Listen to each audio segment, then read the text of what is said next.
1, 2, 1, 2, 3, 4.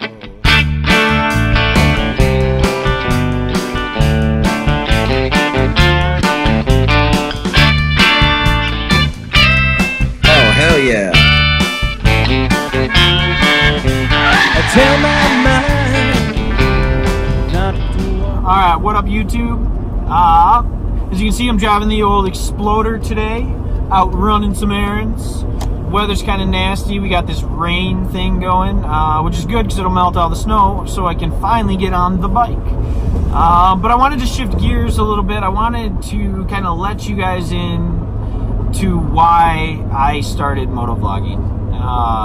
And really, right now, motovlogging's a bit of a stretch because you guys haven't actually seen me on a motorcycle. I guess technically, for all you know, I don't actually own one. But despite all that, I've put out, I think 10, 12 videos by now and had overwhelming support. It was insane to me. I just got 600 subscribers, which to me is absurd. I figured that would take me 10 years to get to that. But so thank you guys for that. That's awesome. Thank you for everyone who follows me on Instagram. It's Billy the Moto Kid. So I wanted to get to an important topic. She's staring at me. Yes, I'm talking to myself. An in-depth conversation. Sorry, I get distracted. I want to talk to you about what kind of brought me to this point. And to jump right into it, about 2 years ago, I got deathly ill, and I quite literally mean deathly. I was given about 2 weeks to live, and I'm obviously still here now, but at the time, it kind of put me on tilt. I mean, I think it would put anyone on tilt. And up until very recently, I was a transplant candidate. And there's a lot of rigorous doctor's appointments and all sorts of hoops and stuff you have to jump through. But while I was going through this process of, going down to the Mayo Clinic, which, bless their heart, best hospital on earth, love the nurses there. If you see a nurse, if you know a nurse, give them a hug. They are the greatest people on earth. But as I'm going through this process and I have to live so close to the hospital, I find myself overwhelmingly bored, and I don't even know at this point what I like to do.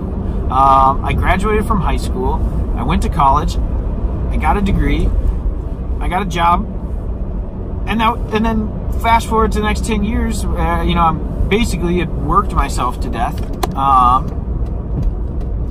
and hadn't really experienced much of anything. And since I was working so much, I honestly didn't even know what I enjoyed anymore. I mean, I'm still an avid sports fan.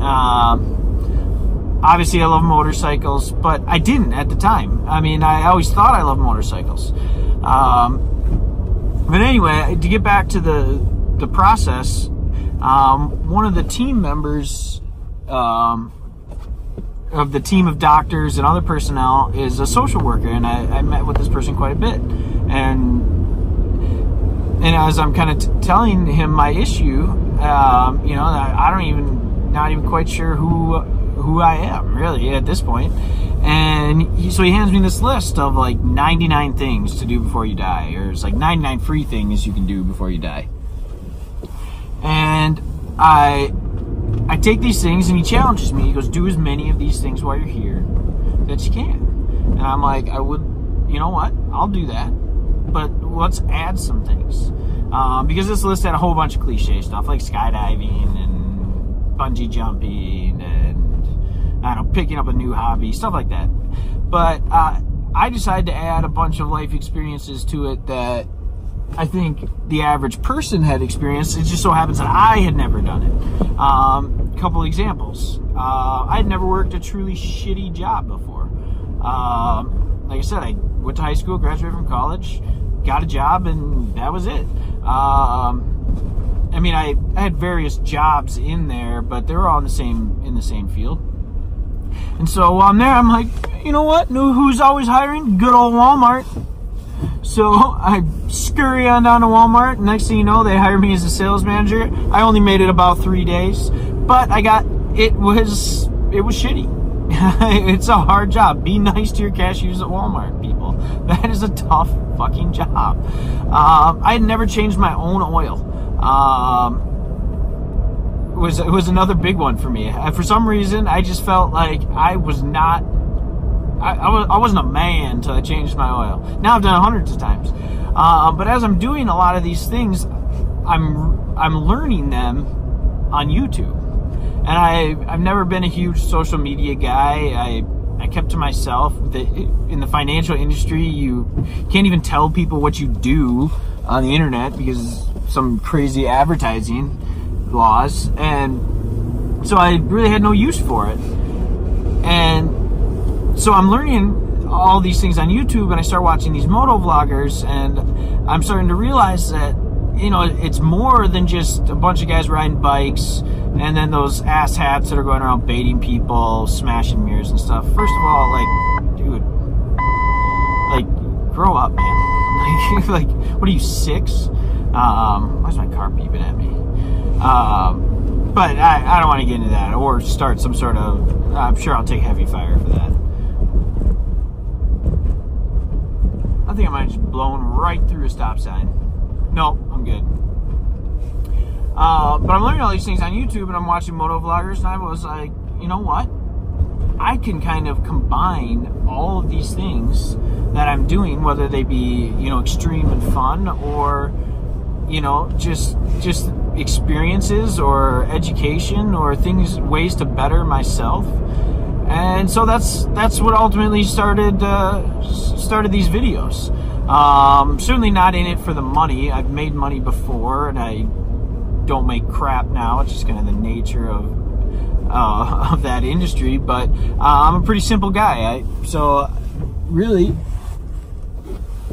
to be honest, frankly, so far, I've just enjoyed making the videos, and and I really appreciate the fact that apparently someone else out there enjoys watching them.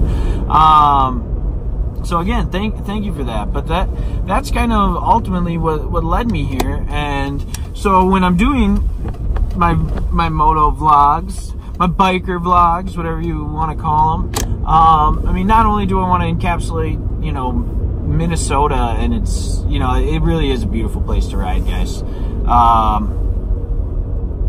But I not only do I want to capture all that, but I also feel like I've gone through something not a lot of people, fortunately, have ever experienced, and the ways it changed me. But now the part that I'm realizing now that I'm fairly healthy is I didn't need to be sick to make all these positive life choices, all these changes, take these chances, because at that point I felt like I had nothing to lose and no one was going to question shit of what I did. So that's really ultimately what has brought me to this point. Hello, neighbor. Hello, little tiny dog. Let's see if I can get in my driveway. Whoop. Boom, boom, boom, boom. I'm home. So really, you know, as I'm pulling into my own driveway, I'm going to wrap this up, but that's, you know, kind of what the future for this channel entails. And I am so excited to get on the bike, guys. I'm kind of sick of putting out just kind of, it's not nonsense content. I mean, it's entertaining to a degree, but certainly not my desired goal. So thanks so far for sticking it out. Obviously, the whole spiel, if you haven't subscribed, please do hit the old bell so you know when the hot stuff's coming in. And then, yeah, you can follow me on Instagram, all that fun stuff. But a lot of exciting things coming, and I appreciate everything you guys have done so far. 1, 2.